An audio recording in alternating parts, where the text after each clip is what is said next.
Feliz y bendecido día, aprendiendo un curso de milagros. El secreto de la verdadera oración es olvidarte de las cosas que crees necesitar. Pedir algo específico es igual que ver el pecado primero y luego perdonarlo. Del mismo modo, al orar pasas por alto tus necesidades específicas, tal como las ves, y las dejas en manos de Dios. Ahí se convierten en los regalos que le haces, pues le dicen que no antepondrás otros dioses a Él, ni que quieres otro amor que el suyo. Este libro es un comienzo, no un final.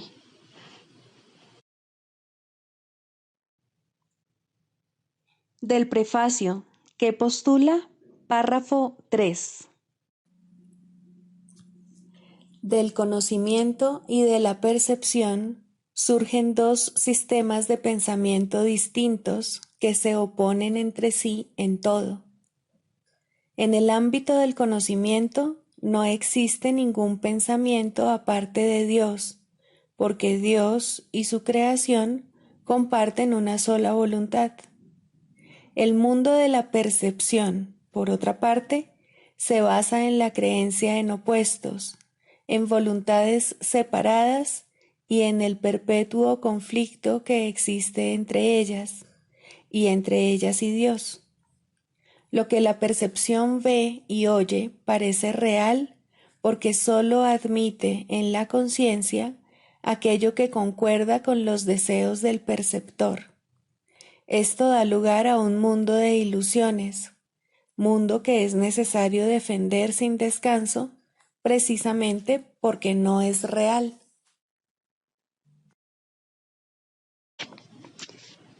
Introducción. Este es un curso de milagros, es un curso obligatorio. Solo el momento en que decides tomarlo es voluntario. Tener libre albedrío no quiere decir que tú mismo puedas establecer el plan de estudios. Significa únicamente que puedes elegir lo que quieres aprender en cualquier momento dado. Este curso no pretende enseñar el significado del amor, pues eso está más allá de lo que se puede enseñar.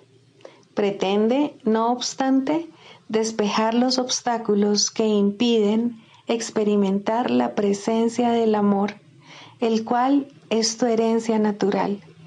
Lo opuesto al amor es el miedo, pero aquello que todo lo abarca no puede tener opuestos. Este curso puede, por lo tanto, resumirse muy simplemente de la siguiente manera. Nada real puede ser amenazado. Nada irreal existe.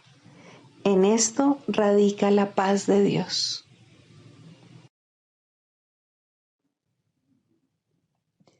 Capítulo 1.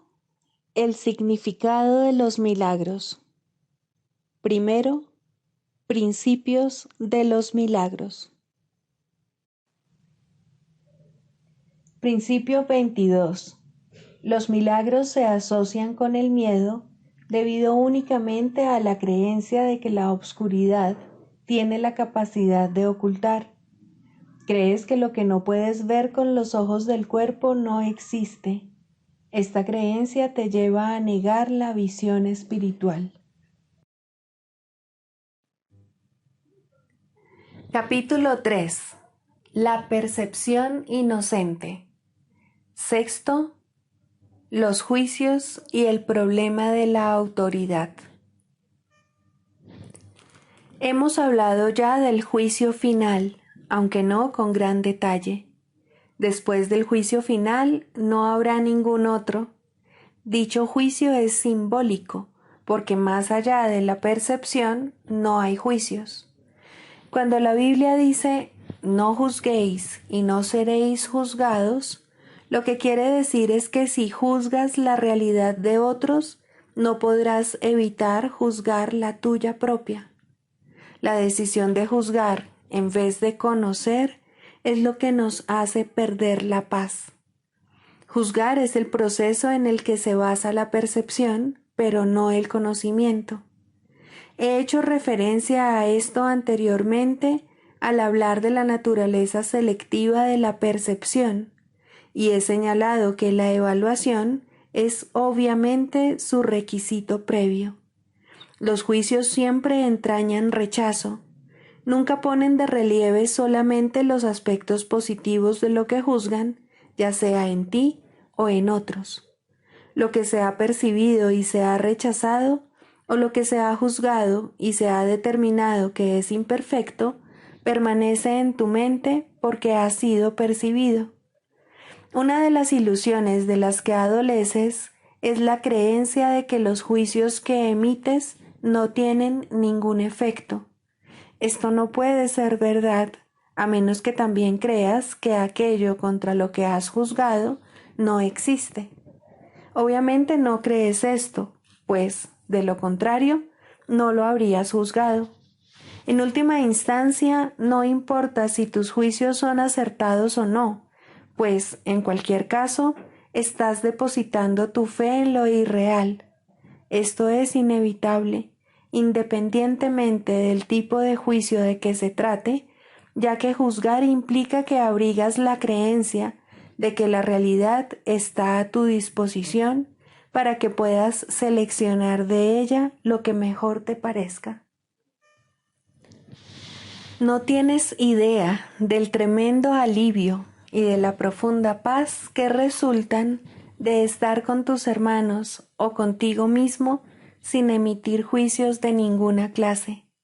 Cuando reconozcas lo que eres y lo que tus hermanos son, te darás cuenta de que juzgarlos de cualquier forma que sea no tiene sentido. De hecho, pierdes el significado de lo que ellos son precisamente porque los juzgas. Toda incertidumbre procede de la creencia de que es imprescindible juzgar. No tienes que juzgar para organizar tu vida y definitivamente no tienes que hacerlo para organizarte a ti mismo. En presencia del conocimiento, todo juicio queda automáticamente suspendido, y este es el proceso que le permite al conocimiento reemplazar a la percepción. Tienes miedo de todo aquello que has percibido y te has negado a aceptar. Crees que por haberte negado a aceptarlo, has perdido control sobre ello. Por eso es por lo que lo ves en pesadillas o disfrazado bajo apariencias agradables en lo que parecen ser tus sueños más felices. Nada que te hayas negado a aceptar puede ser llevado a la conciencia. De por sí no es peligroso, pero tú has hecho que a ti te parezca que lo es. Cuando te sientes cansado es porque te has juzgado a ti mismo como capaz de estar cansado. Cuando te ríes de alguien es porque has juzgado a esa persona como alguien que no vale nada. Cuando te ríes de ti mismo, no puedes por menos que reírte de los demás, aunque solo sea porque no puedes tolerar la idea de ser menos que ellos. Todo esto hace que te sientas cansado, ya que es algo básicamente descorazonador. No eres realmente capaz de estar cansado, pero eres muy capaz de agotarte a ti mismo. La fatiga que produce el juzgar continuamente es algo realmente intolerable. Es curioso que una habilidad tan debilitante goce de tanta popularidad. No obstante, si deseas ser el autor de la realidad, te empeñarás en aferrarte a los juicios. También les tendrás miedo y creerás que algún día serán usados contra ti. Sin embargo, esta creencia solo puede existir en la medida en que creas en la eficacia de los juicios como un arma para defender tu propia autoridad. Dios ofrece únicamente misericordia. Tus palabras deben reflejar solo misericordia, porque eso es lo que has recibido y eso es lo que deberías dar. La justicia es un expediente temporal, o un intento de enseñarte el significado de la misericordia. Es juzgadora únicamente porque tú eres capaz de cometer injusticias. He hablado de distintos síntomas y, a ese nivel, la variedad de los mismos es casi infinita. Todos ellos tienen, no obstante, una sola causa: el problema de la autoridad. Esta es la raíz de todo mal. Cada síntoma que el ego inventa es una contradicción, debido a que la mente está dividida entre el ego y el Espíritu Santo, de tal modo que cualquier cosa que el ego haga es parcial y contradictoria. Esta posición insostenible es el resultado del problema de la autoridad que, al aceptar como premisa el único pensamiento inconcebible, solo puede producir ideas que a su vez son inconcebibles. El problema de la autoridad es en realidad una cuestión de autoría. Cuando tienes un problema de autoridad, es siempre porque crees ser tu propio autor y proyectas ese engaño sobre los demás. Percibes entonces la situación como una en que los demás están literalmente luchando contigo para arrebatarte tu autoría. Este es el error fundamental de todos aquellos que creen haber usurpado el poder de Dios. Esta creencia les resulta aterradora, pero a Dios ni siquiera le inquieta. Él está deseoso, no obstante, por erradicarla, no como un castigo para sus hijos, sino tan solo porque sabe que les produce infelicidad. Las creaciones de Dios disponen de la verdadera autoría, mas tú prefieres permanecer anónimo cuando eliges separarte de tu autor. Al no tener certeza con respecto a quién es tu verdadero autor, crees que tu creación fue anónima. Esto te pone en una situación en la que lo único que parece tener sentido es creer que tú te creaste a ti mismo. La disputa acerca de quién es tu autor ha dejado a tu mente en tal estado de incertidumbre que ésta puede incluso llegar a dudar de que tú realmente existas. Solo los que abandonan todo deseo de rechazar pueden saber que es imposible que ellos puedan ser rechazados. No has usurpado el poder de Dios, pero lo has perdido. Afortunadamente, perder algo no significa que haya desaparecido. Significa simplemente que no recuerdas dónde está. Su existencia no depende de que puedas identificarlo o incluso localizarlo. Es posible contemplar la realidad sin juzgar y simplemente saber que está ahí. La paz es el patrimonio natural del espíritu. Todo el mundo es libre de rechazar su herencia, pero no de establecer lo que ésta es. El problema que todos tienen que resolver es la cuestión fundamental de la autoría. Todo miedo procede en última instancia, y a veces por rutas muy tortuosas, de negar la verdadera autoría. La ofensa no es nunca contra Dios, sino contra aquellos que lo niegan. Negar su autoría es negarte a ti mismo la razón de tu paz, de modo que solo te puedes ver a ti mismo fragmentado. Esta extraña percepción es el problema de la autoridad. No hay nadie que de una manera u otra no se sienta aprisionado. Si ese es el resultado de su libre albedrío, tiene, por ende, que considerar que su voluntad no es libre, o, de lo contrario, el razonamiento circular de esta premisa sería evidente. El libre albedrío no puede sino conducir a la libertad. Los juicios siempre aprisionan, ya que fragmentan la realidad con las inestables balanzas del deseo. Los deseos no son hechos. Desear implica que ejercer la voluntad no es suficiente.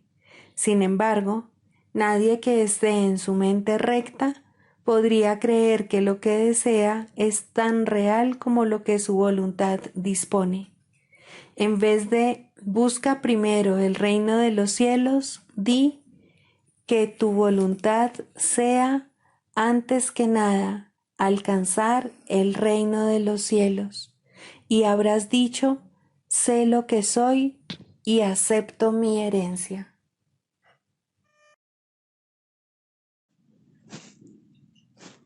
Libro de ejercicios. Pregunta 14. ¿Qué soy? Soy el Hijo de Dios, pleno, sano e íntegro, resplandeciente en el reflejo de su amor. En mí, su creación se santifica y se le garantiza vida eterna. En mí, el amor alcanza la perfección, el miedo es imposible y la dicha se establece sin opuestos. Soy el santo hogar de Dios mismo. Soy el cielo donde su amor reside. Soy su santa impecabilidad misma, pues en mi pureza reside la suya propia. La necesidad de usar palabras está casi llegando a su fin ahora, mas en los últimos días de este año que tú y yo juntos le ofrecimos a Dios, hemos encontrado un solo propósito, el cual compartimos. Y así te uniste a mí, de modo que lo que yo soy, tú lo eres también. La verdad de lo que somos no es algo de lo que se pueda hablar o describir con palabras. Podemos, sin embargo, darnos cuenta de la función que tenemos aquí y usar palabras para hablar de ello, así como para enseñarlo si predicamos con el ejemplo. Somos los portadores de la salvación. Aceptamos nuestro papel como salvadores del mundo, el cual se redime mediante nuestro perdón conjunto. Y al concederle el regalo de nuestro perdón, éste se nos concede a nosotros. Vemos a todos como nuestros hermanos y percibimos todas las cosas como buenas y bondadosas. No estamos interesados en ninguna función que se encuentre más allá del umbral del cielo. El conocimiento volverá a aflorar en nosotros cuando hayamos desempeñado nuestro papel. Lo único que nos concierne ahora es dar la bienvenida a la verdad. Nuestros son los ojos a través de los cuales la visión de Cristo ve un mundo redimido de todo pensamiento de pecado. Nuestros los oídos que oyen la voz que habla por Dios, proclamar que el mundo es inocente. Nuestras las mentes que se unen conforme bendecimos al mundo. Y desde la unión que hemos alcanzado, invitamos a todos nuestros hermanos a compartir nuestra paz y a consumar nuestra dicha. Somos los santos mensajeros de Dios que hablan en su nombre y que al llevar su palabra a todos aquellos que Él nos envía, aprendemos que está impresa en nuestros corazones. Y de esta forma, nuestras mentes cambian con respecto al objetivo para el que vinimos y al que ahora procuramos servir. Le traemos buenas nuevas al Hijo de Dios que pensó que sufría. Ahora ha sido redimido y al ver las puertas del cielo abiertas ante Él, entrará y desaparecerá en el corazón de Dios.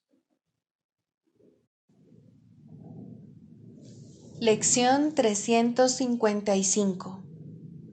la paz, la dicha y los milagros que otorgaré cuando acepte la palabra de Dios son ilimitados.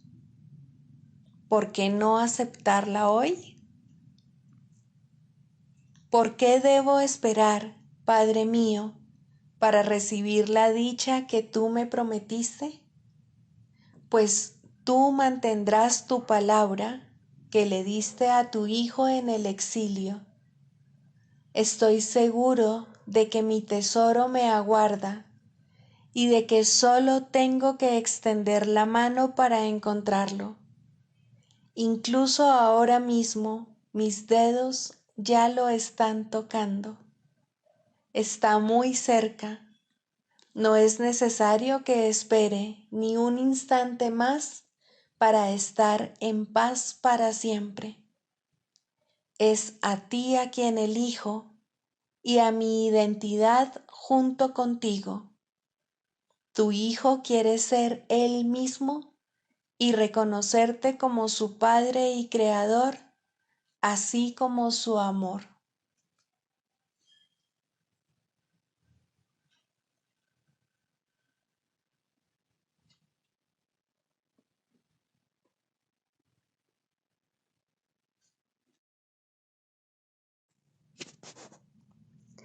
Del Manual para el Maestro, pregunta 4. ¿Cuáles son las características de los maestros de Dios? 1. Confianza. He aquí la base sobre la que descansa su capacidad para llevar a cabo su función. La percepción es el resultado de lo que se ha aprendido. De hecho, la percepción es lo que se ha aprendido, ya que causa y efecto nunca se encuentran separados. Los maestros de Dios tienen confianza en el mundo, porque han aprendido que no está regido por las leyes que el mundo inventó. Está regido por un poder que se encuentra en ellos, pero que no es de ellos. Este poder es el que mantiene todas las cosas a salvo.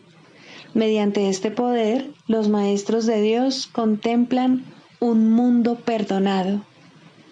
Una vez que hemos experimentado ese poder, es imposible volver a confiar en nuestra insignificante fuerza propia. ¿Quién trataría de volar con las minúsculas alas de un gorrión cuando se le ha dado el formidable poder de un águila? ¿Y quién pondría su fe en las miserables ofrendas del ego cuando los dones de Dios se encuentran desplegados ante él?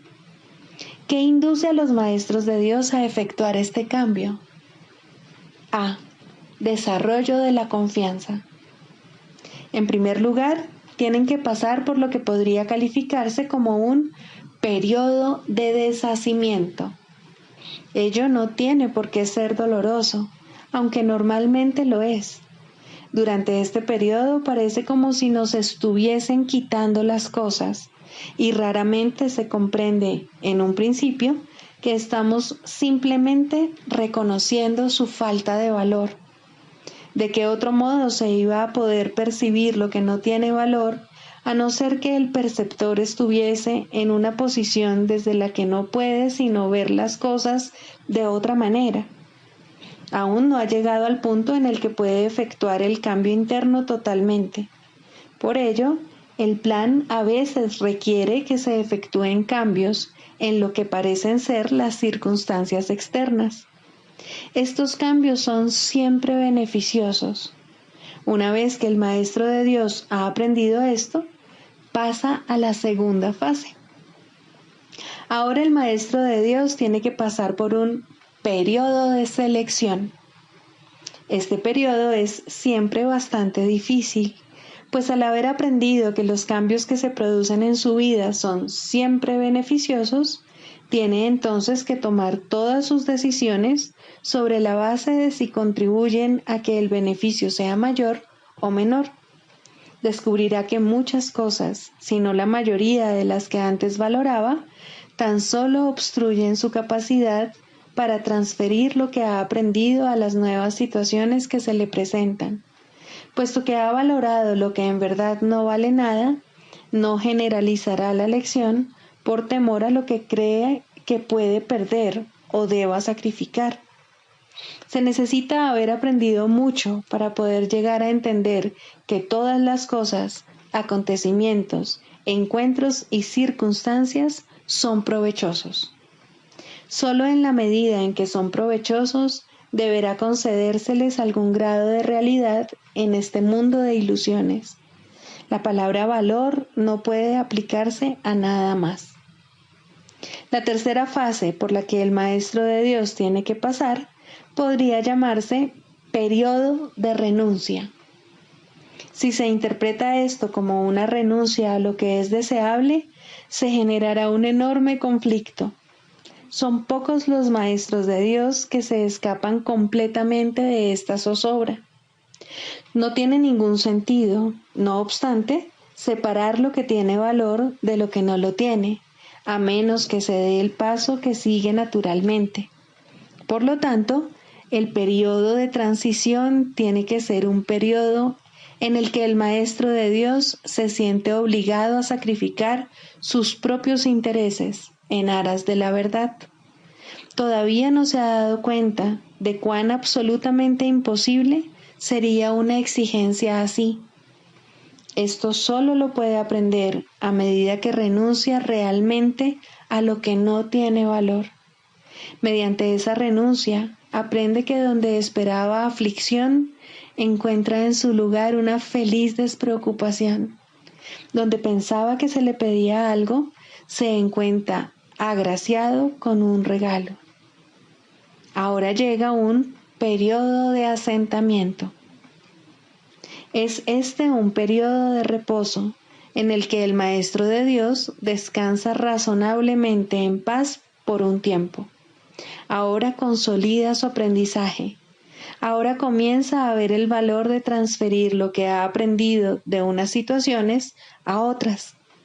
El potencial de lo que ha aprendido es literalmente asombroso, y el Maestro de Dios ha llegado a un punto en su progreso desde el que puede ver que en dicho aprendizaje radica su escape. Renuncia a lo que no quieres y quédate con lo que sí quieres. Qué simple es lo obvio y qué fácil. El Maestro de Dios necesita este periodo de respiro. Todavía no ha llegado tan lejos como cree, mas cuando está listo para seguir adelante, marcharán a su lado compañeros poderosos. Ahora descansa por un rato y los convoca antes de proseguir. A partir de ahí, ya no seguirá adelante solo. La siguiente fase es ciertamente un periodo de inestabilidad. El Maestro de Dios debe entender ahora que en realidad no sabía distinguir entre lo que tiene valor y lo que no lo tiene. Lo único que ha aprendido hasta ahora es que no desea lo que no tiene valor y que sí desea lo que tiene. Su propio proceso de selección, no obstante, no le sirvió para enseñarle la diferencia. La idea de sacrificio, tan fundamental en su sistema de pensamiento, imposibilitó el que pudiese discernir. Pensó que había aprendido a estar dispuesto, pero ahora se da cuenta de que no sabe para qué sirve estar dispuesto. Ahora tiene que alcanzar un estado que puede permanecer fuera de su alcance por mucho, mucho tiempo. Tiene que aprender a dejar de lado todo juicio y a preguntarse en toda circunstancia qué es lo que realmente quiere. De no ser porque cada uno de los pasos en esta dirección está tan fuertemente reforzado, cuán difícil sería darlos. Finalmente, llega un periodo de logros. Ahora es cuando se consolida su aprendizaje. Lo que antes se consideraba simples sombras se han convertido ahora en ganancias substanciales con las que puede contar en cualquier emergencia, así como también en los periodos de calma. En efecto, el resultado de esas ganancias no es otro que la tranquilidad, el fruto de un aprendizaje honesto, de un pensamiento congruente y de una transferencia plena. Esta es la fase de la verdadera paz, pues aquí se refleja plenamente el estado celestial. A partir de ahí, el camino al cielo está libre y despejado y no presenta ninguna dificultad. En realidad, ya está aquí. ¿Quién iba a querer ir a ninguna otra parte si ya goza de absoluta paz? ¿Y quién querría cambiar su tranquilidad por algo más deseable? ¿Qué podría ser más deseable?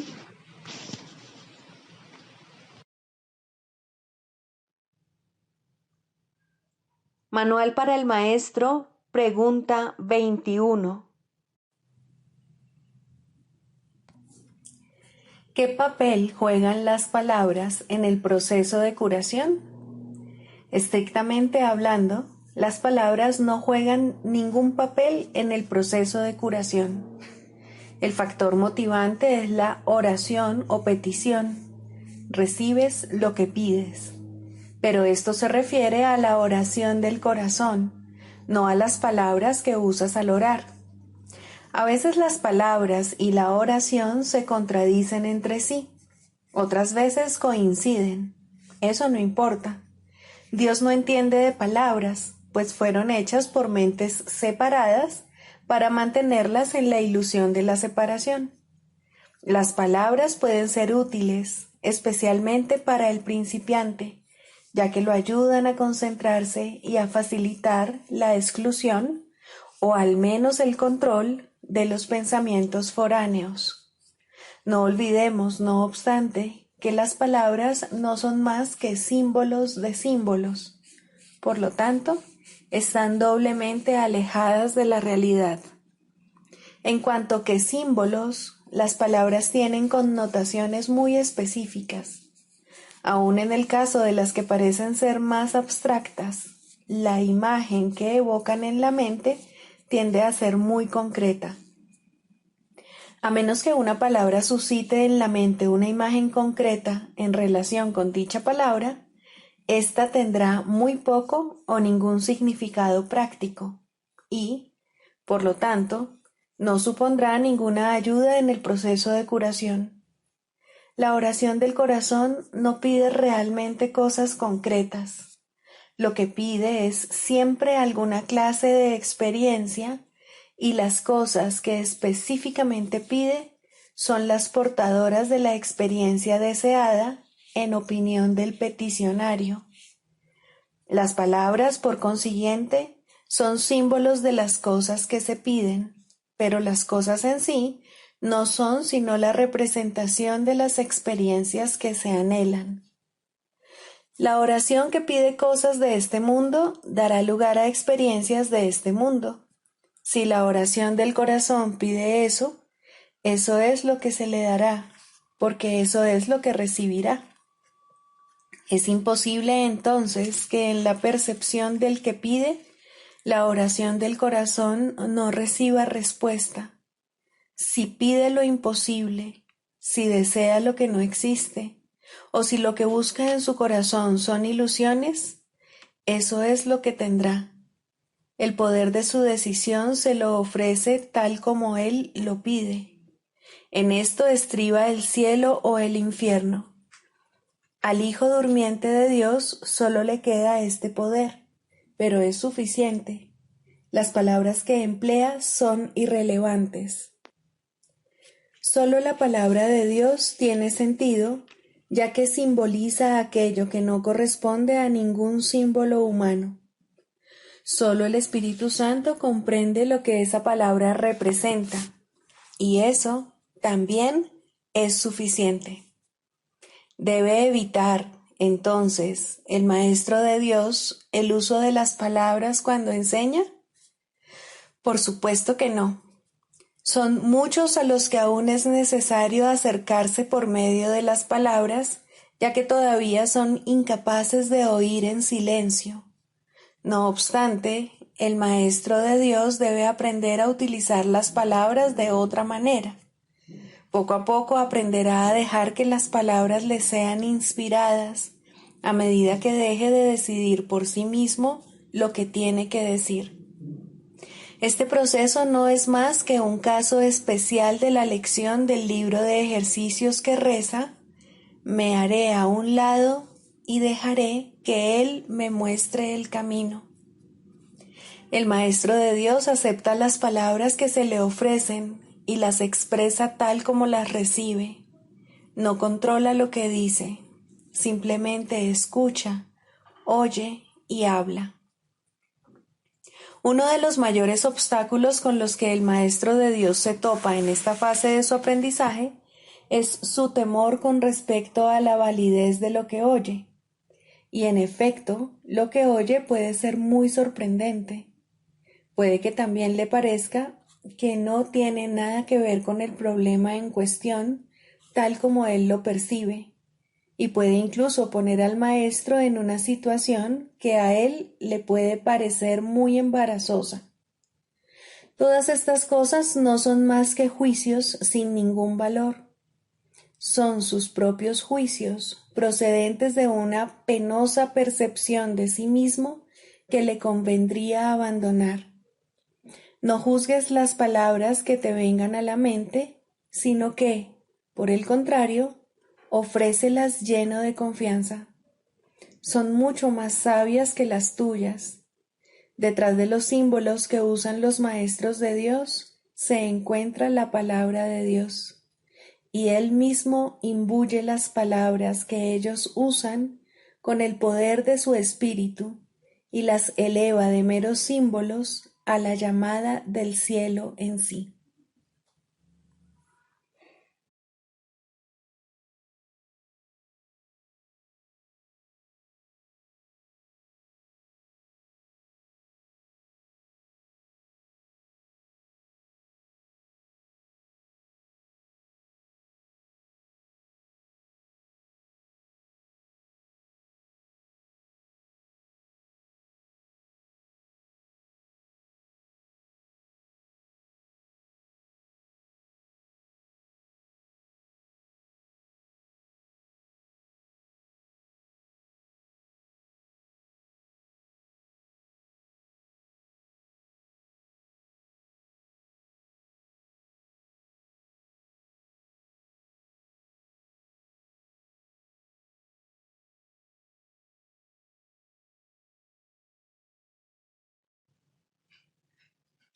Clarificación de términos.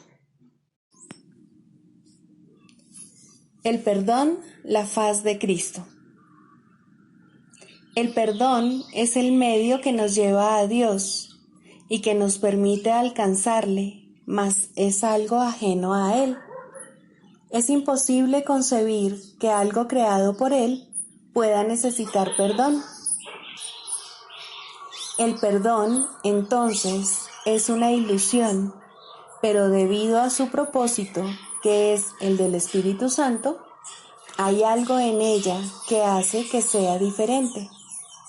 A diferencia de las demás ilusiones, nos aleja del error en vez de acercarnos a él.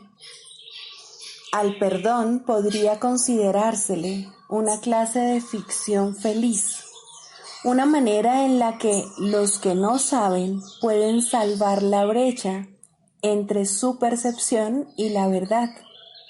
No pueden pasar directamente de la percepción al conocimiento, porque no creen que esa sea su voluntad. Esto hace que Dios parezca ser un enemigo en lugar de lo que realmente es, y es precisamente esta percepción de mente la que hace que no estén dispuestos a simplemente ascender y retornar a Él en paz.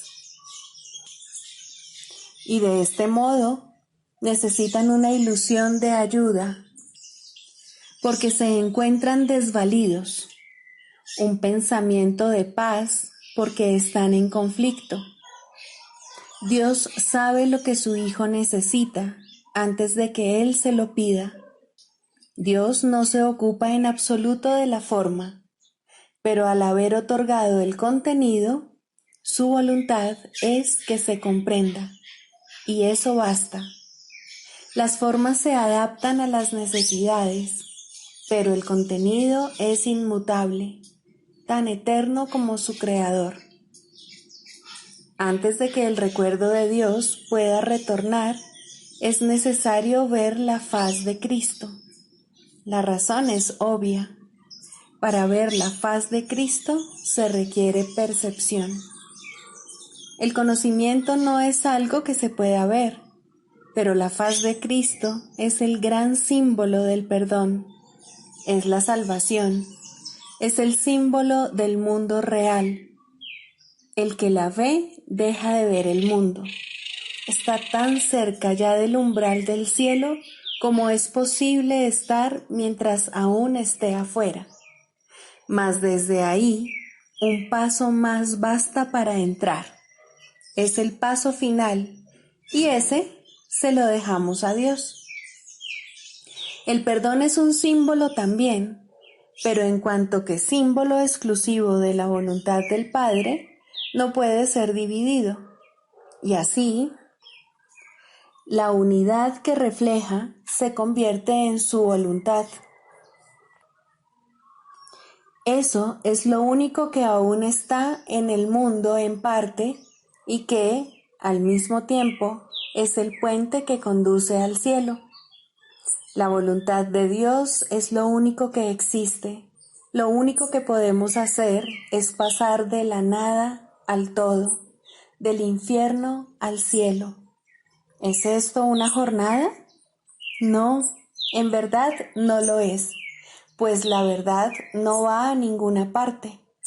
Pero las ilusiones cambian según el lugar o la época. El paso final no es más que otro cambio. Por ser una percepción, es en parte irreal. Sin embargo, esa parte desaparecerá. Lo que entonces quedará será la paz eterna y la voluntad de Dios. Ahora ya no hay deseos, pues los deseos cambian. Incluso lo que una vez se deseó puede volverse indeseable. Esto es así porque el ego jamás puede estar en paz, pero la voluntad es constante por ser el don de Dios, y lo que Él da es siempre como Él mismo. Este es el propósito de la faz de Cristo. Es el regalo de Dios para la salvación de su Hijo. Contempla únicamente esto y habrás sido perdonado. Cuán hermoso se vuelve el mundo en ese instante en el que ves la verdad acerca de ti mismo reflejada en Él. Ahora estás libre de pecado y contemplas tu impecabilidad. Ahora eres santo y así lo percibes. Y ahora la mente retorna a su Creador, la unión de Padre e Hijo, la unidad de unidades que se encuentra detrás de toda unión, aunque más allá de todas ellas. No se ve a Dios, sino que únicamente se le comprende. No se ataca a su Hijo, sino que se le reconoce.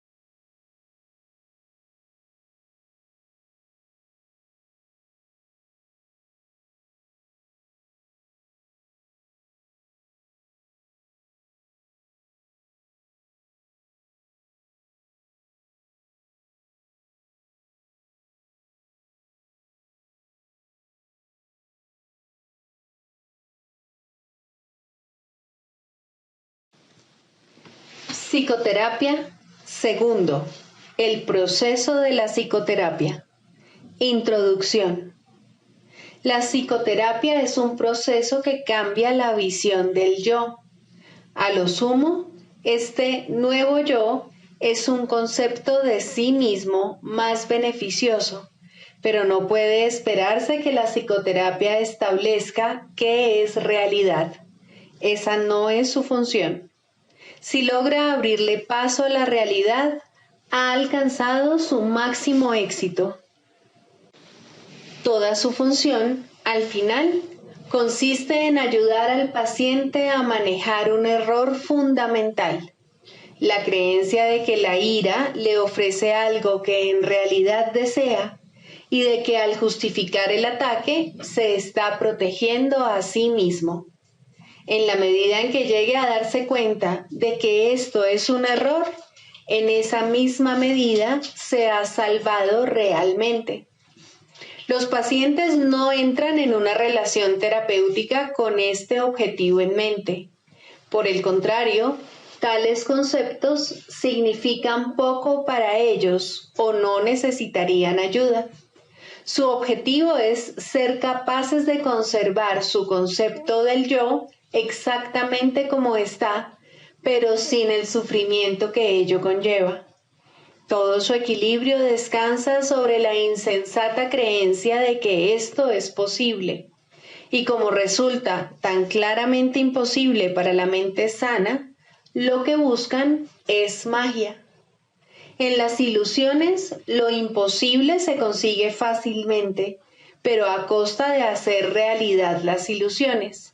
El paciente ya ha pagado su precio.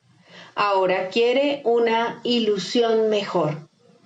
Al comienzo, pues, la meta del paciente y la del terapeuta son divergentes. Tanto el terapeuta como el paciente pueden abrigar falsos conceptos de sí mismos, pero aún así, sus respectivas percepciones sobre la mejoría deben ser distintas. El paciente espera aprender a lograr los cambios que quiere sin cambiar su concepto de sí mismo de manera significativa. De hecho, espera que ese concepto se estabilice lo suficiente para incluir en él mismo los poderes mágicos que busca en la psicoterapia. Desea volver invulnerable lo vulnerable e ilimitado lo finito. El yo que ve es su Dios y lo único que busca es servirle mejor. Sin importar cuán sincero pueda ser el propio terapeuta, debe querer cambiar el concepto que el paciente tiene de sí mismo de alguna manera que considera real. La tarea de la terapia es reconciliar estas diferencias. Con suerte, ambos aprenderán a abandonar sus metas originales, pues solo en las relaciones puede hallarse la salvación. Al comienzo, es inevitable que tanto los pacientes como los terapeutas acepten metas irreales que no están completamente libres de matices mágicos. Finalmente, estas se abandonarán en las mentes de ambos. El canto de la oración. Tercero, orar por otros. Dijimos que siempre oras por ti mismo y así es. ¿Por qué entonces debes orar por otros? Y si debes hacerlo, ¿cómo lo debes hacer? Orar por otros, si se ha entendido correctamente, se convierte en el medio para eliminar la culpa que has proyectado sobre tu hermano y poder reconocer que no es él quien te está haciendo daño. Antes de que se te pueda salvar de la culpa, debes renunciar al pensamiento venenoso de que él es tu enemigo, tu malvada contraparte, tu némesis. El medio para alcanzar esto es la oración de un poder creciente y metas ascendentes hasta que finalmente llega a Dios. Las formas iniciales de la oración, en los primeros peldaños de la escalera, no están libres de envidia y malicia. Claman venganza, no amor. Tampoco proceden de alguien que entiende que son peticiones de muerte hechas con miedo por quienes atesoran la culpa. Invocan a un Dios vengativo y es Él quien parece contestarles. Nadie puede pedir el infierno para otro y él mismo librarse de él.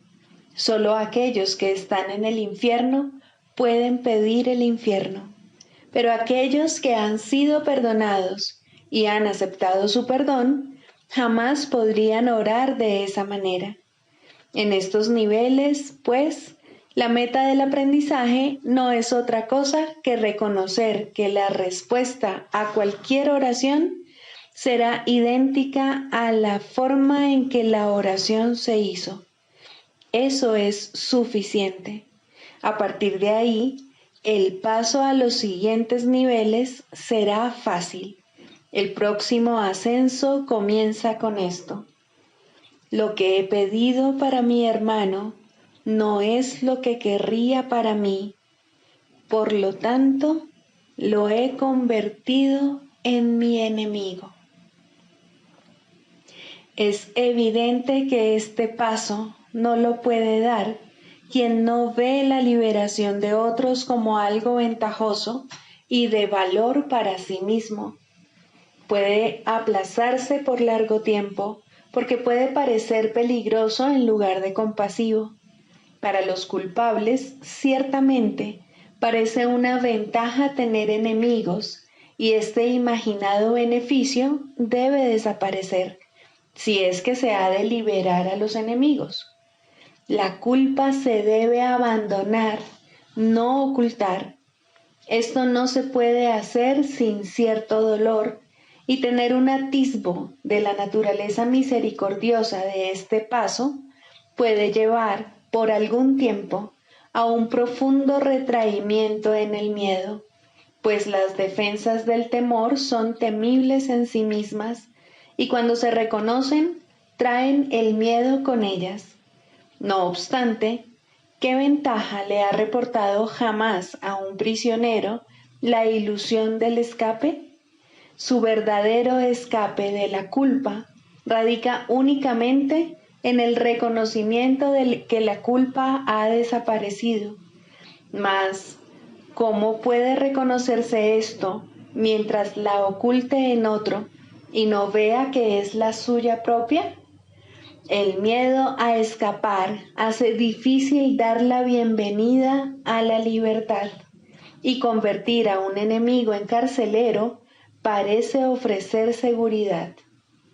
¿Cómo, entonces, se le puede librar sin que se apodere de ti un profundo miedo? Has hecho de él tu salvación y tu escape de la culpa.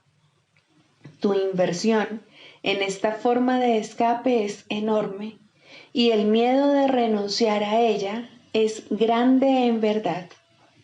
Aquíétate por un instante ahora mismo y piensa en lo que has hecho. No olvides que fuiste tú quien lo hizo y quien puede, por lo tanto, dejarlo ir. Extiende la mano.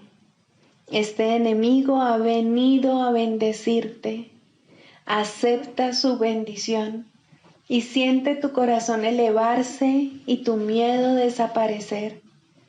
No te aferres al miedo ni a él. Él es un hijo de Dios al igual que tú.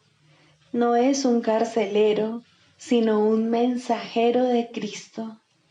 Sé esto para él, para que él lo sea para ti.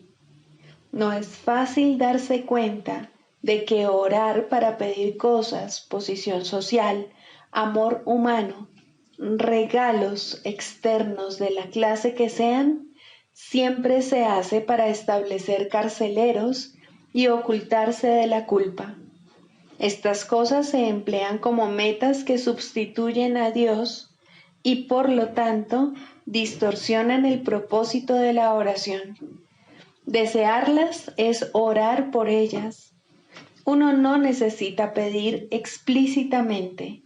La meta de alcanzar a Dios se pierde de vista cuando se va en pos de metas menores de la clase que sean, y la oración se convierte en una petición de enemigos. Incluso en esto se puede ver claramente el poder de la oración. Nadie que desee un enemigo dejará de encontrarlo, mas con igual seguridad perderá de vista la única meta real que se le ofrece. Piensa en el costo que ello supone y compréndelo bien. Todas las demás metas son a costa de Dios.